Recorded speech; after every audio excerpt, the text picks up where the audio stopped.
신약성경 로마서 11장 254쪽, 로마서 11장 1절에서 5절 봉독해 드립니다. 그러므로 내가 말하노니 하나님이 자기 백성을 버리셨느냐? 그럴 수 없느니라. 나도 이스라엘이니요 아브라함의 씨에서 난 자요 베냐민 지파라. 하나님이 그 미리 아신 자기 백성을 버리지 아니하셨나니 너희가 성경이 엘리야를 가리켜 말한 것을 알지 못하느냐? 그가 이스라엘을 하나님께 고발하되 주여 그들이 주의 선자들을 죽였으며 주의 제단들을 헐어버렸고 나만 남았는데 내 목숨도 찼나이다 하니 그에게 하신 대답이 무엇이냐? 내가 나를 위하여 바알에게 무릎을 꿇지 아니한 사람 7,000명을 남겨두었다 하셨으니 그런즉 이와 같이 지금도 은혜로 택하심을 따라 남은 자가 있느니라. 아멘. 할렐루야. 사랑하는 성도님들의 안전을 위해서 하나님께 기도하고 하나님의 은혜가 함께하기를 기도했습니다. 비가 많이 와서 대피하신 분들도 있고 또 염려했던 여러 가지 상황들이 있어서 힘들었던 분도 있는데 평안하게 얼굴 보게 하신 하나님께 또한 감사를 드립니다. 오늘 시간 성도들의 영육 간의 연약함이 치유되는 은혜가 임하기를 바랍니다. 지난주의 말씀에는 성경 본문 잠언 25장 11절에서 13절 말씀을 통해서 합당한 말이라는 제목으로 말씀을 선포했습니다. 본문 말씀의 첫 번째 주는 지혜는 경우에 합당한 말은 아로 새긴 은쟁반의 금사과다라는 거고요. 두 번째 주는 지혜는 슬기로운 자의 책망은 정종하는 귀의 금고리와 정금 장식이다. 그래서 듣는 복을 말씀했고요. 세 번째 주는 지혜는 충성된 사자는 그를 보낸 이에게 마치 추수하는 날의 얼음 냉수 같아서 능히 그 주인의 마음을 시원하게 한다라는 말씀이었습니다. 여기서 경우라는 말은 사물의 이치나 사람이 마땅히 해야 될 바른 도리나 길을 뜻합니다. 합당하다라는 말은 어떤 기준, 조건 내지는 도리, 이 모든 것에 꼭 맞는다라는 말이죠. 결론적으로 보면 경우에 합당하다는 의미는 어떤 경우에서든 말과 행동이 하나님께서 복을 주시기에 충분하고 타당한 말, 이걸 말하는 겁니다. 우리가 이 세 가지 지혜를 통해서 깨달아야 할 것이 있는데, 그러기 위해서 우리는 첫째 말하기 전에 상황에 합당한 말인지 복이 되는 말인지 한 번 더 생각해 보라는 겁니다. 두 번째는 감정 때문에 급히 하는 말은 큰 손해를 만들기 때문에 자제해야 한다는 거고요. 세 번째는 내 말이 복된 결과를 가져오기를 소망해야 한다는 말씀을 드렸습니다. 왜요? 우리 말은 평범하지 않기 때문이죠. 화를 부를 수도 있고 복을 부를 수도 있고요. 하나님을 섭섭하게 될 수도 있고요. 하나님을 시원하고 기쁘게 해드릴 수도 있기 때문입니다. 복을 불러드리는 말, 하나님 마음을 시원하게 해드리는 말을 잘하는 지혜 있는 성도님들 되시기를 바랍니다. 오늘 본문 말씀에 보면 하나님께서 자기 백성을 버리셨느냐라는 질문이 담겨져 있습니다. 결론적인 것은 하나님께서는 자기 백성을 버리지 않으셨다는 겁니다. 오늘 이 본문 내용 속에서 주시는 이 말씀을 보면서요, 우리가 하나님의 사랑과 그 마음을 느끼게 되는데, 하나님은 끊임없이 이스라엘 민족을 구원하시려고 많은 선지자를 보내시고 큰 이적을 나타내시기도 하셨고, 하나님의 계획을 선포하시고 그 계획대로 이루어가는 인도하심도 보였습니다. 끊임없이 구원하시려고 했는데 이스라엘 백성은 하나님의 말씀을 버리고요, 또한 신약시대에 와서는 구세주 예수 그리스도를 거부하고 십자가에 달려 죽게 하는 일들도 감행을 했습니다. 그래서 그들이 거부하고 이스라엘 민족이 거부하고 버린 복음이 이방인들을 향해 전파되었다라는 것이 오늘 본문 11장 내용의 중요한 부분입니다. 사랑하는 성도님들, 구약 성경 열왕기상 19장에 나오는 엘리야 선지자의 일화를 오늘 본문에 소개하고 있는데요. 엘리야는 주여 그들이 주의 선지자를 죽였으며 주의 제단을 헐어버렸고 나만 남았는데 내 목숨도 찼나이다 라면서 긴급하고 어처구니가 없고 답답한 상황을 하나님 앞에 탄원을 하고 있습니다. 근데 하나님께서 대답은 그렇게 말씀하시죠. 바알에게 무릎 꿇지 않은 7,000명을 남겨두었다는 말씀입니다. 숨겨두신 거죠. 하나님이 남겨놓으신 사람들입니다. 마찬가지로 사도 바울 시대에 이 신약 시대에도 하나님의 은혜로 택하시고 구원받을 사람을 남겨놓으셨다는 말씀을 주고 계십니다.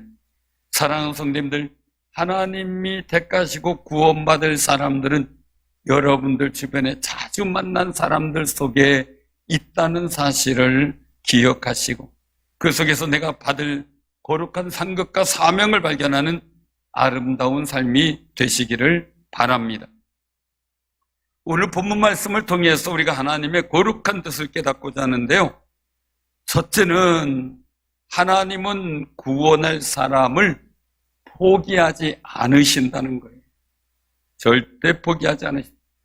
구원은 유대인이든 헬라인은 이방인들의 대명사라고 할 수가 있겠죠.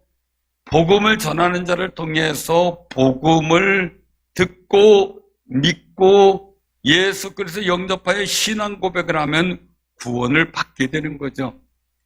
로마서 10장 12절에서 13절에 보면 말씀하셔요. 유대인이나 헬라인이나 차별이 없습니다. 한 분이신 주께서 모든 사람의 주가 되사 그를 부르는 모든 사람에게 부여하시도다. 누구든지 주의 이름을 부르는 자는 구원을 받으리라 말씀하셨습니다. 주의 이름을 부르는 자는 좋은 일이 생깁니다. 하나님의 이름을 부르는 자에겐 구원의 거룩한 은총의 역사가 임하실 줄로 믿으시길 바랍니다. 하나님은 이렇게 유대인이나 이방인들 차별하지 않고 하나님의 구원의 방식에 모든 사람들을 구원하실 계획을 담고 있으신 걸 보게 됩니다. 근데 안타까운 것은요, 이렇게 귀한 생명의 복음을 이미 하나님께서 선택해 놓은 선민 이스라엘 민족, 특별히 신약시대 이스라엘 백성인 유대인들이 믿고 듣지 않았다는 겁니다. 하나님은 이스라엘 백성 향하여 항상 손을 벌리고 계신다라는 것이 성경의 내용 속에 담겨져 있는 귀한 하나님의 사랑입니다. 항상 언제든지 오라고 두 손도 벌려 우리를 안아줄 준비를 하시는 분이죠. 이런 하나님의 사랑의 속성 세 가지가 있는데, 첫째, 하나님의 사랑은 지속적이라는 거예요. 들쑥날쑥이 아니라 변함없이 지속적이다. 태초부터 현재와 미래까지 계속 지속적이고 영원성을 갖고 있다는 겁니다. 두 번째는 하나님의 사랑은 아주 자비롭습니다. 어떤 죄라도 용서해 주시고 우리가 부족한 모습 보여도 허물을 싸매 주시며 하나님의 거룩한 영광 위에서 사용되라고 꺾어진 갈대라도 꺼져가는 등불로 바로 켜서 바로 세워서 사용하려고 하시는 하나님의 자비로우심을 봅니다. 우리가 연약할 때 붙잡아 주시고 세워 일으켜 주십니다. 이 자비로움이 우리에게 있음을 늘 느끼며 고백하시기를 바랍니다. 세 번째, 하나님의 사랑은 희생적이라는 거예요. 세상에 존재하고 인정하는 종교 가운데 나를 구원하기 위해서, 인류를 구원하기 위해서 이 죄 많은 땅, 내려와서 죽임을 당하고 부활하신 분은 오직 예수님 한 분밖에 없어요. 나를 사랑하셔서 아들까지도 희생하시면서 구원하시려고 하시는 하나님은 오직 여호와 하나님 한 분밖에 없습니다. 그런데 이렇게 하나님께서 손을 벌리시고 하나님의 품으로 이스라엘 백성이 오시기를 원하셨지만 이스라엘 백성은 그 품을 외면했다는 겁니다. 외면했어요. 참으로 안타까운 사실이죠. 자녀들도 부모의 품을 외면하면 엄청난 손해를 보게 되잖아요. 부모의 품을 기억할 때 유익한 일이 많듯이 말입니다. 참 이스라엘 민족을 보면 안타까운데요. 그 안타까움이 우리에게도 있다는 거죠. 나 자신에게도 있다는 거죠. 이스라엘 민족은 복음을 받아들이지 못할 정도로 마음이 어두웠어요. 영적 눈도 어두웠어요. 어두울 때 앞이 보이지 않는 것처럼 영적인 눈이 어두워져 이스라엘 민족은 복음을 알아보지 못하고 주님을 알아보지 못하고 선지자들을 알아보지 못했던 겁니다. 복음은 선포됐는데 구원받지 못한 이스라엘 민족에 대한 것은 하나님의 잘못이 아니라는 거죠. 그 이스라엘 민족 스스로가 진리보다 어두움을 더 사랑했기 때문이라는 겁니다. 그래서 요한복음 3장 19절에 보면 그 정죄는 이것이니 곧 빛이 세상에 왔으되 사람들이 자기의 행위가 악함으로 빛보다 어두움을 더 사랑한 것이니라 라고 말씀하셔요. 하나님은 어두움을 사랑하는 사람들에게는 은혜를 주셔도 그들이 깨닫지 못하기 때문에 주실 수가 없는 거죠. 사랑하는 성도님들, 우린 빛으로 오신 예수 그리스도를 사랑하시고 믿고 따르는 귀한 삶을 살아가고 있음을 감사하시기를 바랍니다. 그런데도 불구하고요, 하나님은 이스라엘 민족에 대해서 이스라엘 민족이 안 듣고 하나님이 싫어하시는 길을 가도 포기하지 않으셨다는 거예요.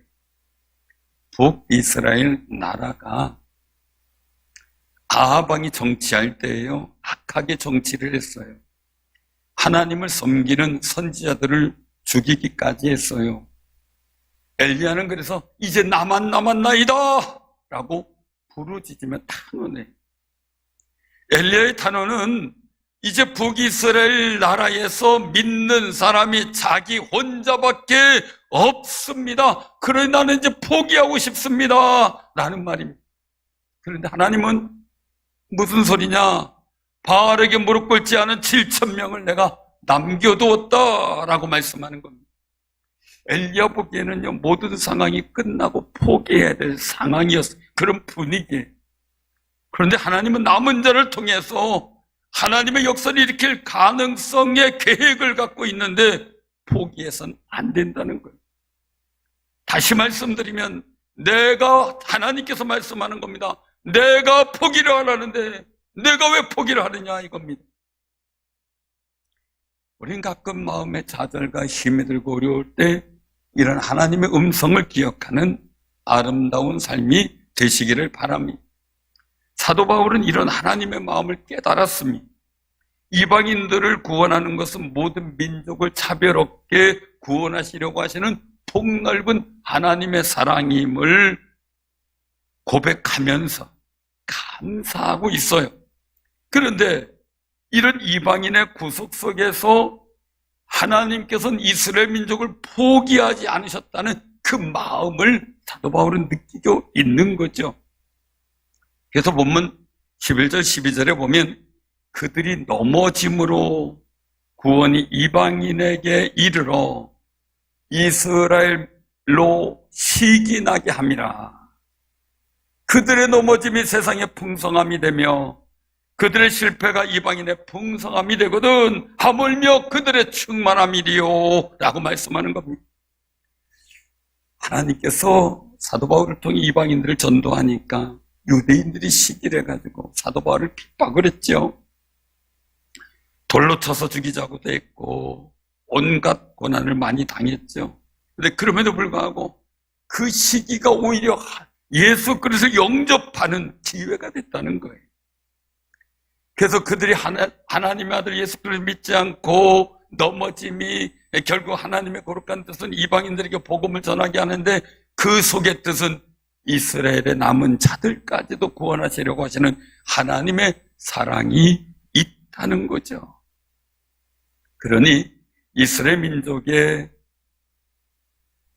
그 삶이 하나님의 구원과 은혜에서 넘어짐으로 이방인이 구원받는 길이 열렸으니 이스라엘 민족에게도 큰 은혜가 임하고 충만한 은혜가 임하면 복음을 통한 구원의 역사가 이방인들에게 얼마나 더 크게 이루어지겠느냐. 소망 갖고 기도하자는 거예요. 소망 갖고. 그걸 기대하자는 거예요.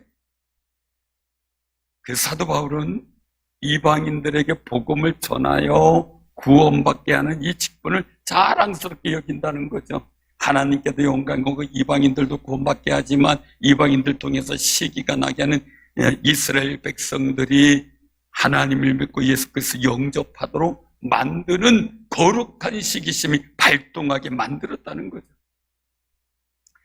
사랑하는 성도님들, 오늘 이 본문 말씀에서 굉장히 중요한 것은요, 사도 바울도 그 당시에는 이방인들에게 복음이 전하며 이스라엘 민족에게 구원이 있을까라는 걱정도 했을 거예요. 그런데 하나님이 포기하지 않으시니 자기 자신도 포기하지 않겠다는 거룩한 고백이 담겨져 있는 겁니다. 2007년 4월 12일자 동아일보에요, 이효령 씨에 대한 기사가 났어요. 이효령 씨 하면은 대부분 다 아실 거예요. 이분이 기독교로 개종했다라는 개종 기사에 이화여대 교수로 역임했고 문화부 장관도 역임한 대표적인 학자요 작가이기도 했죠. 그분은 상당한 기독교적 지식도 갖고 있어요. 근데 늘 교회를 볼 때 제3자의 입장에서 기독교를 바라보니까 자기 믿음이 안 되는 거예요. 주님이 나를 위해 십자가에 달려 죽으셨습니다 이래야 되는데, 아, 주님이 아무개 때문에 죽었구나 이렇게 되는 거죠. 그러니까 시골에서 그저 며느리가 자꾸 하나님께서 아들 보내셨고 아들이 예수님이 나의 죄 때문에 돌아가셨습니다, 하나님 감사합니다 기도하니까요, 그 시어머니가 이제 전도가 됐어요. 전도가 돼가지고 와서 요리문답 이제 하고 세례문답을 하는데, 예수님이 누구 죄 때문에 죽으셨습니까? 그러니까 이 할머니가 이 얘기를 하더라잖아요. 저 며느리 죄 때문입니다. 제3자 입장이죠. 제3자. 늘상 그렇게 했다는 거예요. 근데 기독교를 또 하나의 문화현상으로 봤다는 거예요. 문화현상. 이 기독교 신앙을 문화현상으로 바라보고 그냥 나와 관계없는 것으로 바라봤던 분이 갑자기 세례를 받겠다고 선언을 했어요. 그래서 신문기사가 된 거예요. 기사거리가 된 거죠. 이효령 씨가 예수님을 구세주로 받아들이고 교회를 다니기로 결심하는 데는 그 딸의 암투병의 고통에서 그걸 지켜보면서 영의 눈이 열렸다고 고백을 해요. 당시 미나라고 하는 딸이 47세였는데 미국으로 유학을 가서 법대를 졸업하고요, 변호사가 되어서 로스앤젤레스 지방 검사까지 역임을 했어요. 앞날이 쟁쟁했지요. 유망주였다 그래요. 근데 그런 딸이 1992년 갑상선 암 판정을 받게 되면서 시련이 시작이 돼요. 수술을 받았지만 1996년과 1999년 두 차례나 암이 재발합니다. 불행은 거기서 그치지 않고 딸의 둘째 아들이 특수자폐 아동으로 판정되어 10년간 거칠게 울다가 잠이 드는 그런 상황이었습니다. 아들의 치료를 위해 하와이로 이주하면서 받은 고통, 망막이 파열되어 시력을 잃었던 일들, 많은 일들이 그에게 겹치면서 하나님을 많이 원망했다고 합니다. 그러던 중에 하나님을 만나게 되고 체험하게 된 그 일들 속에서 2007년 4월 3일 그 딸이 한국에 와서 새벽기도 시간에 간증을 하게 됐는데 교우들이 눈물바다를 이루었습니다. 그런 환경 속에서 이효령 씨는 고백을 했어요. 내가 가장 사랑하는 딸에게 못해주는 것을 해준 분이 있다면 대단한 것 아니냐. 나 그분을 믿고 세례를 받기로 결심했다 하는 겁니다. 사랑하는 성도님들, 우리가 고난과 아픔 속에서도 하나님의 거룩한 계획은 이루어지는 줄로 믿으시기를 바랍니다. 이 딸의 고난이 아버지까지 구원받게 해서 하나님의 거룩한 영광을 나타내게 하시는 하나님의 섭리는 신묘막측한데 하늘의 거룩한 상급이 충만하게 임할 것으로 확신합니다. 하나님은 이스라엘 민족을 포기하지 않으신 것처럼 우리를 포기하지 않으셨고 이 이효령 씨를 포기하지 않으셨습니다. 우린 가끔 구원의 문제든 삶의 문제든 우리 스스로 아이고 이제 안 되겠다, 못해먹겠다. 가족 구원을 놓고 아이고 우리 가족은 안 돼, 우리 형제는 안 돼, 스스로 포기합니다. 사랑하는 성도님들, 그때 하나님은 말씀합니다. 내가 포기 안 했는데 내가 왜 포기하냐? 하나님이 포기하지 않으십니다. 그럼 우리도 포기하지 않고 기도하고 우리를 통해 복음이 전파되도록 기도하는 아름다운 삶이 되시기를 바랍니다. 우리의 주변에, 여러분들 주변에 아직 하나님께서 부르실 남은 사람들이 많이 있습니다. 내 마음에 하나님을 의지하기에 포기하지 않는 믿음을 마음속에 남겨두고 살아가는 아름다운 삶이 되시기를 바랍니다. 두 번째는 은혜로 택하심을 받은 남은 자가 있다는 겁니다. 남은 자. 엘리야 선지자가 사역할 당시 북이스라엘은 영적 암흑기예요. 그 유명한 아합 왕과 이세벨 왕후가 통치할 때였거든요. 이 이세벨 왕후는 왕을 조종해서 남신인 바알신과 여신인 아세라 신을 믿게 만들었고 이스라엘 백성들에게 그 우상을 섬기도록 강요합니다. 하나님을 믿고 섬기는 사람들이 많이 핍박을 받았습니다. 선지자들도 많이 죽었습니다. 그래도 엘리야는 당당하고 능력 있게 하나님의 사역을 감당합니다. 엘리야 선지자의 기도로 3년 6개월간 비가 오지 않습니다. 하나님의 진노의 표현이었습니다. 또 기도하자 비가 왔습니다. 갈멜산에서 기도하자 하늘에서 불이 내려와 제물과 제단의 불을 태워버립니다.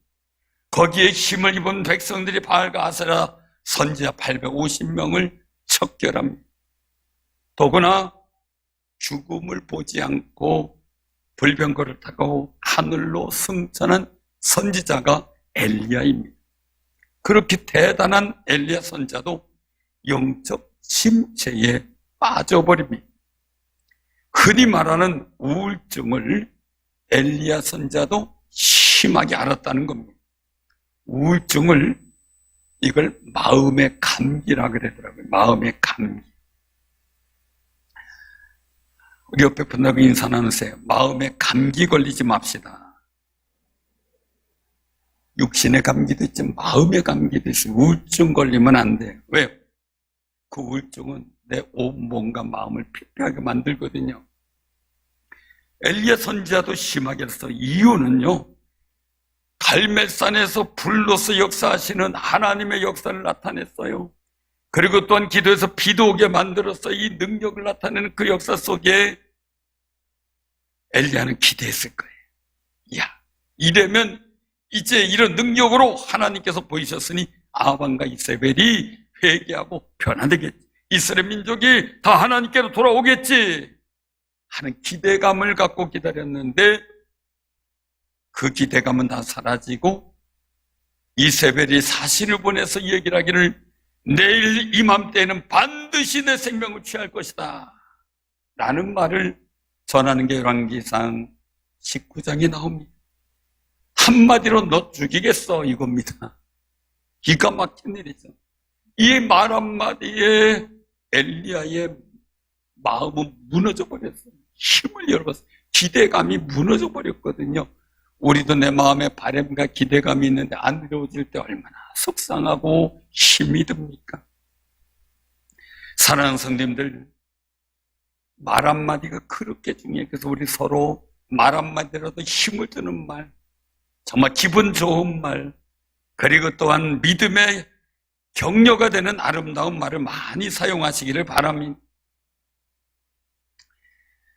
사실 목회자도 성도의 말 한마디, 문자 하나에 때로 힘이 나고요, 때로는 그냥 마음이 상해서 영적 침체를 당하기도 해요. 어떤 분이 문자를 막 보냈어요, 저한테. 전혀 그럴 뿐이 아니에요. 그런데 그런 문자를 보냈어요. 목사님 잘 계세요.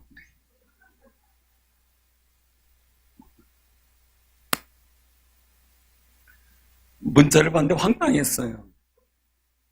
뭐 이런 문자가 왔나.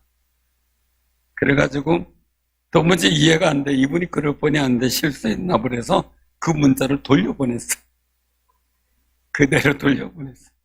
전화가 왔어요. 목사님 죄송하다고, 이거 어떻게 치다 보니까 이렇게 됐다고. 문자 보낼 때 꼭 한번 읽어보고 보냈어요.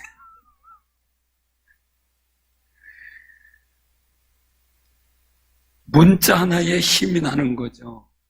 교인들은 목사가 상처받든 말든 막 포부 함부로 말할 수 있어요. 마음의 상처는 그냥 혼자 다 몫으로 감당을 하죠. 어떤 목사님 얘기 들어보니까 지나가다 보면 그런 거 있어요. 나 때려봐, 못 때리지롱, 그런 거 있어요. 두더지. 그 두더지를 갖고 냈다 쳐버린대. 그러다가 교인들도 목사가 한마디 한마디로 나 상처받았어요 이러거든요. 가만히 보면요, 우리는 서로 말 때문에 상처받고 상처 주고 그러고 살아요.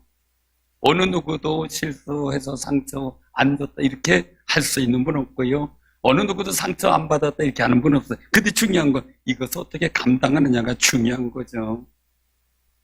엘리야는 이스벨 왕후의 마음이, 그 말이 전달되면서 마음이 막 낙심이 됐습니다.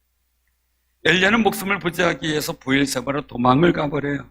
로뎀나무 아래에서 영욕이 탈진한 상태에서 하나님께 넋두리를 얘기해요. 여호와여, 넉넉하오니 지금 내 생명을 거두시옵소서라고 말이죠. 한마디로 그걸 얘기를 하면, 하나님, 저 너무 힘들고 지쳤어요. 그냥 하나님 품으로 가고 싶어서요. 그냥 죽여주세요. 이런 고백이에요. 푸념을 불어놓은 거죠. 만약에 여러분들 아들이나 누가 여러분들한테 와가지고 이런 얘기를 했다 그러면 여러분들 얼마나 기가 막히겠어요. 하나님도 참 속상하실 거예요. 그런데 하나님의 영역이 달전한 엘리야를 위해서 전사를 통하여 떡과 물을 주어 힘을 회복하게 하고 하나님의 삶 호렙까지 가라고 합니다. 그리고 호렙산에 도착한 엘리야에게 하나님은 묻습니다. 엘리야야, 네가 어찌하여 여기 있느냐? 왜 낙심한 자리, 우울한 자리에 서 있느냐, 이겁니다. 이걸 2번이나 물어요. 그때 자기의 심정을 엘리야는 표현해요. 지금 아합 왕이 선자들을 다 죽이고 이제는 나 혼자 남아 하나님의 일을 하고 있는데 이제는 내 생명까지 빼앗으려고 합니다. 나 혼자여서 너무 힘이 듭니다. 그때 하나님이 엘리야에게 몇 가지 사명을 일러준 후에 말씀합니다. 내가 이스라엘 가운데서 7,000명을 남기리니 다 바알에게 무릎 꿇지 아니하고 다 바알에게 입맞추지 아니한 자니라 라고 말씀합니다. 이 말씀 뭡니까? 엘리야야, 너는 혼자가 아니야. 이스라엘 안에 믿음의 순수한 사람들 7,000명이나 남겨있어. 그들을 통해 나는 역사할 거야.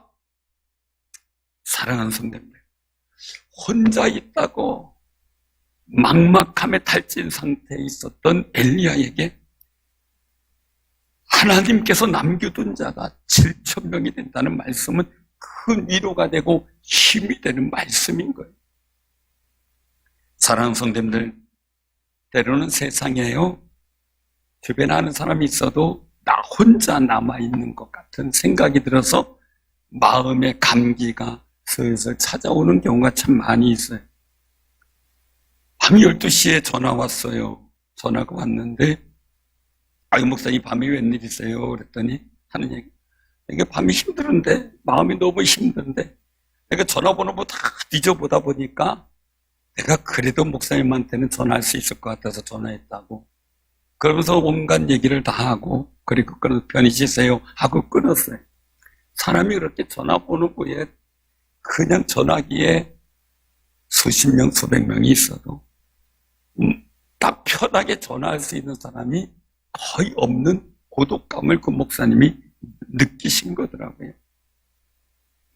사랑하는 성도, 그런데 하나님께서 나를 위해 남겨둔 사람들이 있다는 거예요. 엘리야도 찾아보면 남겨둔 사람이 있었는데 보지 못했던 거죠. 사랑하는 성도, 하나님께서는 성령을 통해 위로의 은사, 격려의 은사, 또한 권면의 은사, 많은 은사를 주시고 사랑의 은사를 주는, 그리고 또한 정말 긍휼의 은사를 주신 분들이 있어서 그 남겨둔 사람들을 통해 우리에게 순간순간 위로해 주시고 힘을 주시고, 그리고 또한 복된 역사를 도와여 주시는 줄로 믿으시기를 바랍니다.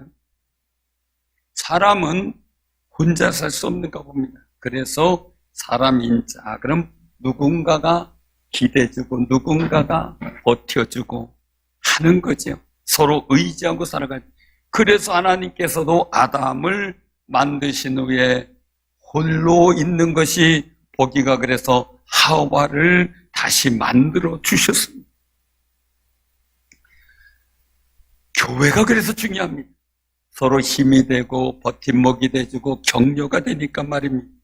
예수님께서 혼자 되실 위기의 순간이 점점 다가오죠. 점점 예루살렘을 향하여 가고 있습니다. 예수님이 잡혀가실 때 제자들이 다 예수님 배신하고 도망갈 줄 알고, 그렇게 믿었던 베드로도 3번 부인할 줄 알고 있었어요. 그럼에도 불구하고 예수님 마음이 늘 평안했었던 것은 요한복음 8장 29절에 보면 나옵니다. 나를 보내시니가 나와 함께 하시도다. 나는 항상 그가 기뻐하시는 일을 행함으로 나를 혼자 두지 아니하셨느니라. 주님은 세상의 사람들이 다 떠나고 제자들도 다 떠나도 하나님이 나를 혼자 두지 않으시기 때문에 담대하고 평안함을 누렸습니다.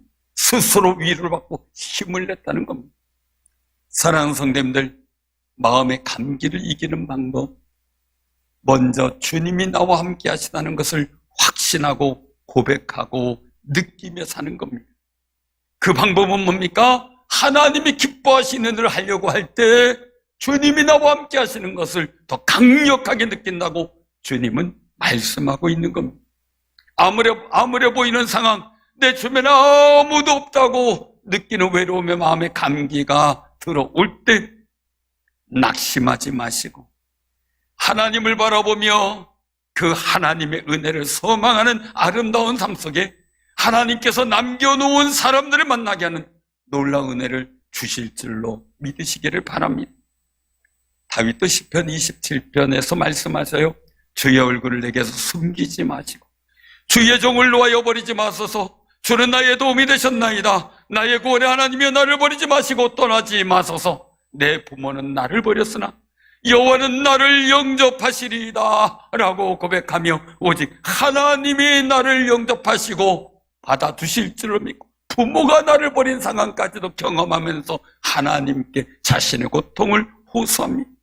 그러면서 고백하기를 군대가 나를 대적하여 진칠지라도 내 마음이 두렵지 아니하며 전쟁이 일어나 나를 치료할지라도 나는 여전히 태연하리로다 라고 고백하며 선언합니다. 왜요? 하나님이 함께 하셨기 때문에. 그러면서 다윗은 갈 때마다 다윗과 함께 할 사람들 하나님이 붙여주셔서 한 군대를 이루게 하셨습니다. 사랑하는 성도님들, 우리가 교회가 얼마나 좋은지요. 왜냐하면 우리가 함께 할 수 있는 남은 사람들, 서로 협력하고 서로 사랑을 나누고 하나님의 거룩한 역사를 이룰 수 있는 현장이거든요. 이유는요, 예수님께서 이 땅에 부활하시면서 남겨둔 것이 바로 교회입니다. 주님의 몸된 교회를 남겨두셨어요. 그래서 우리가 어린 나이서부터 연세 드신 많은 분들까지 서로 교제하고 얘기하고 할 수 있는 공간과 그 아름다운 만남이 우리가 얼마나 귀한지 모릅니다. 어디 가서 20대하고 얘기해 볼라 그래봐야 잘 들으려 그래요. 얘기도 안 통하죠. 우리가 많은 분들이 모여서 같이 얘기할 수 있는 이 하나님께서 세우신 예수 그리스도의 몸인 이 교회, 우리에게 있어서 하나님 주님이 이 땅에 남겨놓으신 아름다운 하나님 나라의 모형입니다. 이 속에서 하나님의 거룩한 은혜의 역사를 보며 남겨두신 거룩한 은총을 누리며 이 남겨두신 몸된 교회에서 주의 영광을 바라볼 수 있는 승리자들 되기를 주님의 이름으로 축원합니다. 아멘.